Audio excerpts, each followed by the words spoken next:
When I was shuffling out the spread for you, I saw this image. So I'm looking at this guy. He's probably in his, I don't know, 30s, 40s, and he's at a blackjack table. So he's sort of like right here facing me. And it seems almost like I'm looking through the perspective of a blackjack dealer. And I'm not familiar with card games, but I believe that's the game where you have to, all the cards have to add up to 21. And you want to get closest to 21, as close to the number 21 as possible. And you're betting, and you're playing against the dealer pretty much. And I see this man, he's got like already four cards that are in front of him. And he's saying like, hit me. And then the dealer gives him another card. And it's still a small card. It might have been a 3 or a 4 that was dealt. And then he says, hit me again. And he says it again. So when I saw this image, I immediately thought that you're taking a big chance, you're taking a big risk because you feel like the gamble is worth it.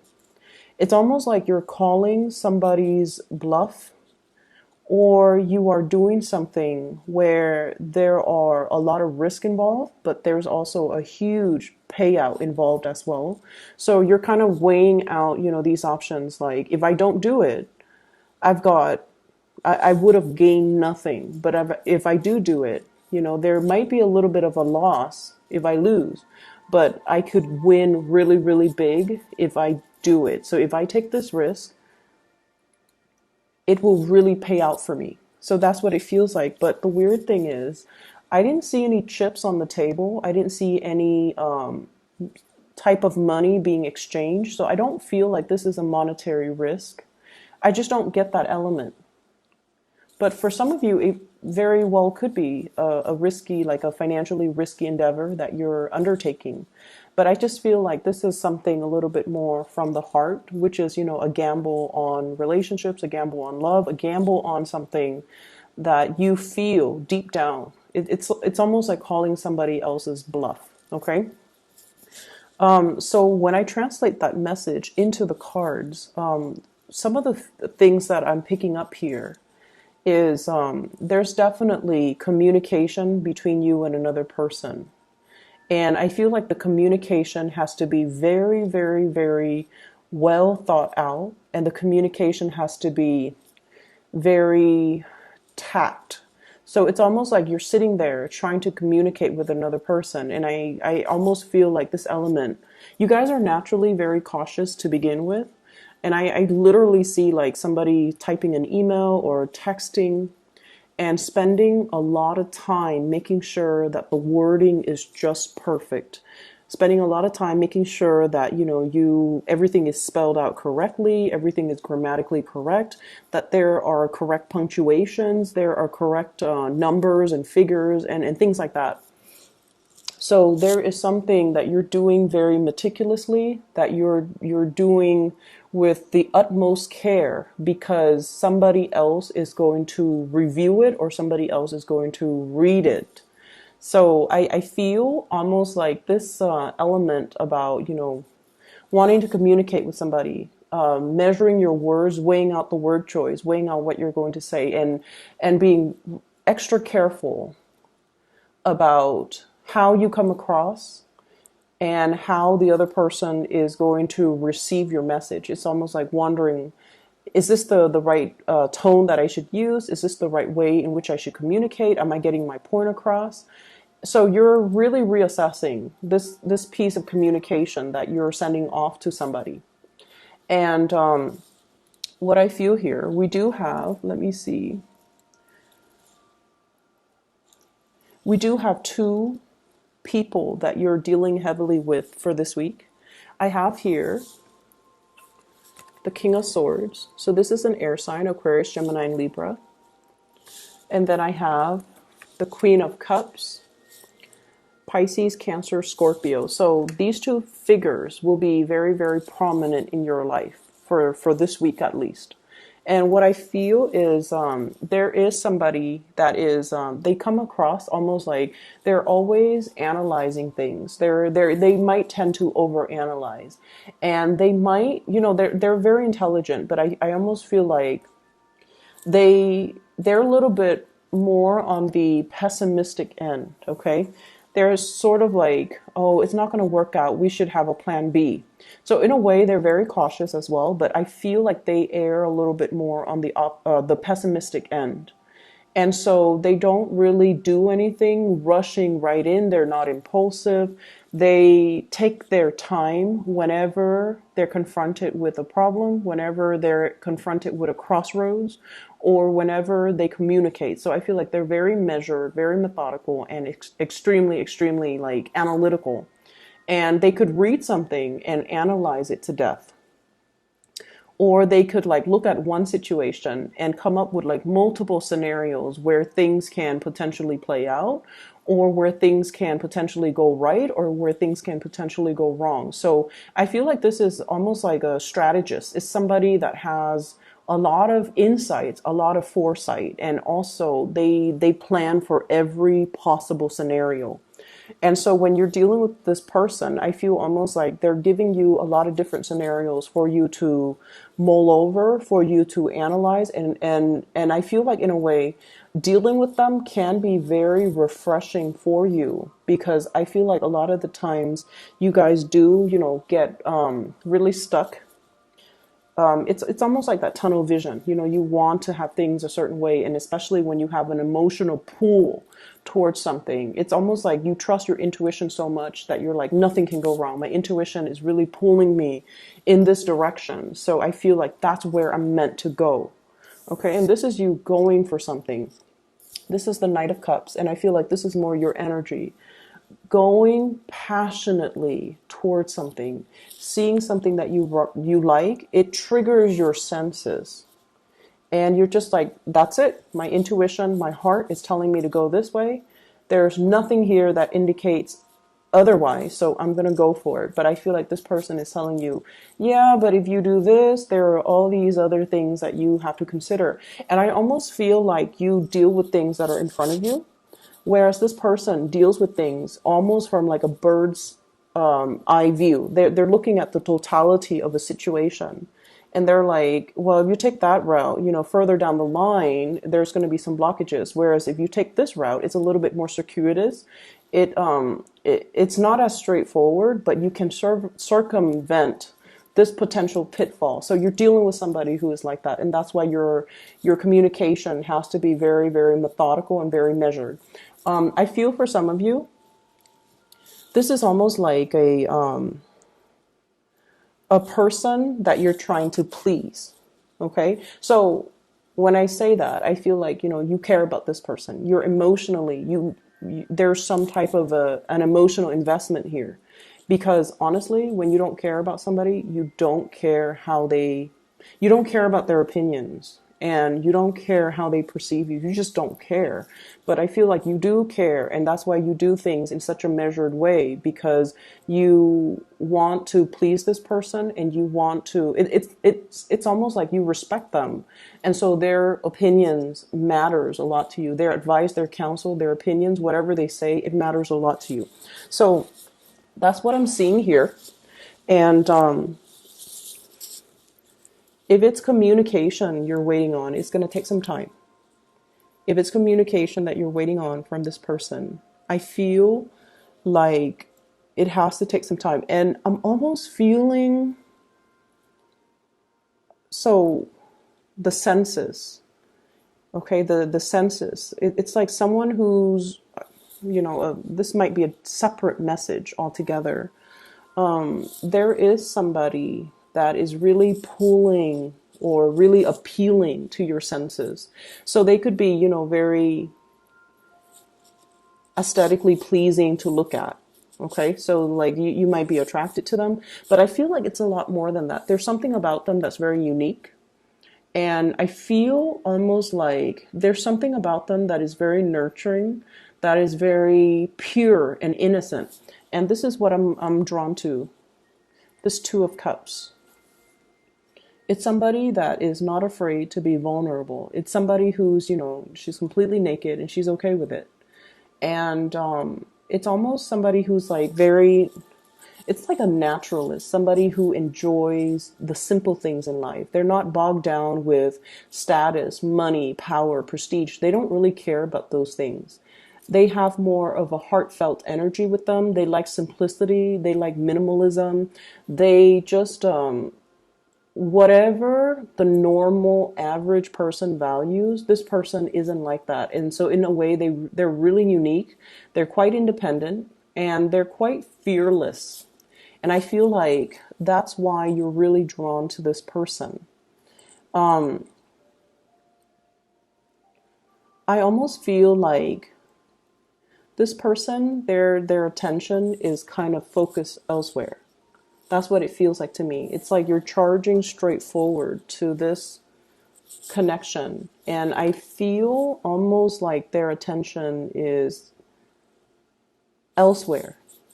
So if this is like somebody who is an ex, if this is somebody who is brand new in the picture, that is really striking your fancy, or you find yourself very attracted to them, I feel like it's going to take a big grand gesture for this person to fall in love. It seems like this is not somebody that falls in and out of love easily. It's not somebody that's like that.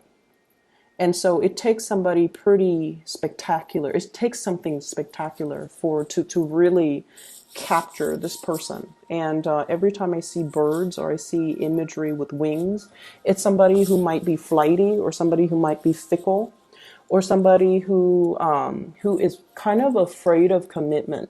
Okay. And so going back to that image where you're at the blackjack table and you're just like, hit me, and you're calling the dealer's bluff. It seems like that to you, to me, where you're just like, you might be calling somebody else's bluff, or you might feel like somebody is being false, where they're pretending to be a certain way, but deep down they are a different way. And they might not even be aware of that they're sending out mixed messages, that they're sending out mixed signals. But I feel like you guys can really, you have really keen intuition, and you can kind of splice at the truth. And you can, within like 5 minutes of meeting somebody, really analyze them, even without meaning to. You can kind of like sum them up, and you would be very accurate with your assessment as well. But I just see this situation where it's almost like you might have it in your emotions that they are a specific way. And once your emotions are set, it's really hard for you to see outside of that framework. And this is true of all fixed signs. Okay, like the air signs, so like the Aquarius, the Leos, or even the Taurus. But with the air signs, once they form their opinions about a certain topic, about a certain stance, about a specific person, they don't really change. Okay, and then I feel like that's the same way with Taurus. Once they're fixed on a course of action, they don't deviate. And then I feel like, once again, you're at that blackjack table. It seems like you're accumulating a lot of cards and you're taking a huge gamble. And it's almost like, anytime now it's going to be a bust. It's going to exceed that 21 mark. But you're willing to bet. You're willing to go forward. So it's almost like the reality of the situation is you kind of need to stop while you're ahead. But then I feel almost like something is telling you to keep going. And if this is a work situation, I would say be very, very careful about, trying to do something on your own. Having somebody to kind of step in, especially that strategist that's telling you, wait a minute, you've already like got 4 or 5 cards. Anytime now it's going to be a bust. So why don't you quit while you're ahead, or let me assist you, let me give you a different strategy so that you can do it the right way. Okay. So a lot of the times too with Scorpios, I just feel like, you guys do have a lot of pride. And I feel like, you're generally very independent and very stoic. You like to be able to do things on your own. You value self-sufficiency, and you do value independence as well. You like to, test your capabilities, and you pride yourself on being able to be kind of like that expert in your field. And it's really hard for you to ask for help. It's very, very, I rarely see fixed signs asking for help. Okay. And this is not about, throwing yourself a pity party, or this is not about, blindly walking down a path where it's not going to pan out well for you. This is more about being smart, having a strategy. And if we feel like we're in a situation where our blood pressure is rising, where there's a lot of risk involved, maybe you need to consult somebody who might be an expert to be able to give you these hints, tips, guidance, counsel. I do see a need for financial planning coming into the picture. So what I have here is the Five of Pentacles. And the Five of Pentacles is, dealing with some type of a financial hardship. And then I have as well the Three of Pentacles. So this is sort of like, if we're doing this all on our own, the outcome is not looking too great. However, if we enlist the help of other people, it's almost like, one person cannot lift the weight of whatever this is. One person cannot mend a fence. One person cannot do it all alone. You risk injury. You risk accidents. So it's really important to ask for help. It's really important to say, you know what, this is a little bit too burdensome or too heavy for me. I'm going to need you to step in. So, asking for help, asking for assistance.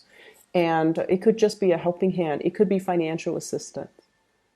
Taking out a loan, for example, or even finding ways so that you can, better manage your financial resources, finding ways in which you can, I'm seeing greatly shift money around, shifting money from savings to checking, shifting money from shifting funds around. So I'm also seeing like retirement pension and things like that, so that you can pay for something unexpected. And I also see like needing to do housing repairs, needing to repair fences. Things might have been blown out during the things might have been knocked down, things might have trickled in. So I feel some element here about having to repair some type of a dwelling. And you might need to, dip into your savings account in order to do that. And so a financial advisor, for example, could help you, find money, or get a loan for a really, really low interest rate, or even show you how you can write it off. So I feel like there's a need here to consult somebody rather than taking a gamble, rather than, sitting there and not looking at the all the cards that are on the table for you. In the work environment overall, you're getting a lot of love and a lot of support. Okay. And I know that sounds weird, but what I feel is you're very well received. So the people that are around you, there's a lot of collaboration. There's a lot of like creative problem solving. And I feel like, you guys like that. You guys like to solve puzzles. You guys like to figure, like, take things apart and try to figure out how the mechanics work, how things fit together. So I almost feel like there's a lot of these creative problem solving, using tools or using things for one purpose. And then it's almost like transferring that thing to a different to use to a different purpose, and it works. So there's a lot of creative problem solving. There's a lot of like talking things through with another person, and the person can provide you with a lot of insights. Okay, so I feel like it's a very collaborative week, and it's really not indicating to me that you should keep information to yourself, or you should try to test your luck and do it on your own. Because like I said, you're getting a lot of love and a lot of support, and you're being looked at very, very favorably. So anybody will be more than willing to come to your rescue, to help you, to assist you, or even to sit down and, pick your brain. So it's really important to, try not to do it on your own. Okay. I don't see a very busy energy, but I see this sort of like merry-go-round. When it comes to communication, more than anything, when it comes to love, when it comes to relationships, when it comes to communication, it's it's just this revolving door is what I'm feeling. This revolving door, and merry-go-rounds, revolving door, all indicate cycles. All indicates like a situation that is very monotonous, that we want to get off. Like you just want it to end. You just want the ride to end so that you can get off and then like try a different ride. So there might be a situation where things are a little bit monotonous, where things are a little bit dry, where things are a little bit stale, and you might not feel like your heart is in it anymore. And then there's definitely another connection here, I feel, that's really pulling you in a different direction. Okay. But I just feel like you have to be a lot quicker when you act. That's what it seems like to me. What I have here, and these are two major arcana cards, so let me just talk about them. This is the Justice, and this is the Chariot. So both of these are major arcana cards. And what it's saying to me here is when something is right, it doesn't have to feel so hard, okay? When the balance in a situation, in a work environment, in a relationship, in any type of an interpersonal communication, if things are right, despite your differences. So let's just say, if you disagree with somebody, right? As adults, you both can talk about your differences, talk about your different beliefs, talk about, all the things that make you different without it being conflictual. And so if things become conflictual, and if it's, coming through from the other person, then it's because they're not emotionally mature enough to look at a situation as an adult.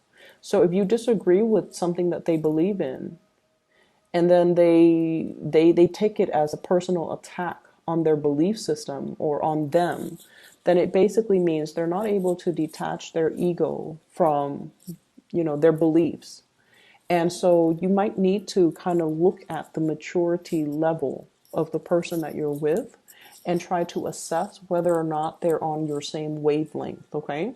So the Justice here, the Justice card, is all about balance. It's all about recalibrating. And it's all about seeing both sides to the story. And this is, once again, that blackjack customer, the person at the blackjack table. He's got it in his head that I'm going to win big, But then at the same time, seeing both sides of the story, seeing that, the dealer's cards are not revealed. So you might need to look at a situation in a little bit more of a realistic mindset. And you also have to kind of come into this sense of, if it's meant to be, it shouldn't be so hard, okay? I shouldn't have to try so hard to pull things forward on my own, because I definitely see there's a lot of resistance here with this Chariot card. And if you're dealing with a Cancer even, I feel like this is a very, very caring person, but for whatever reason, there's lack of momentum, lack of progress, or lack of movement in the right direction with this person. Okay, so this could be business, work, colleague, relationship, as well as love relationship. There's lack of consensus. There's lack of like common ideologies. The traditional Rider-Waite deck depicts the Chariot as two people that are very, very different from each other, and they're trying to move in the same direction. And it's strange because this deck is not showing me the horses with two different colors. It's showing the same color, and it shows me as well you potentially could be dealing with another water sign, but for whatever reason, your interests, your goals, your life path, or the things that you're trying to pursue might not be in alignment with one another. All right. So I'm going to leave it at that. Scorpios, I hope that the reading is helpful for you as you navigate this energy for this week.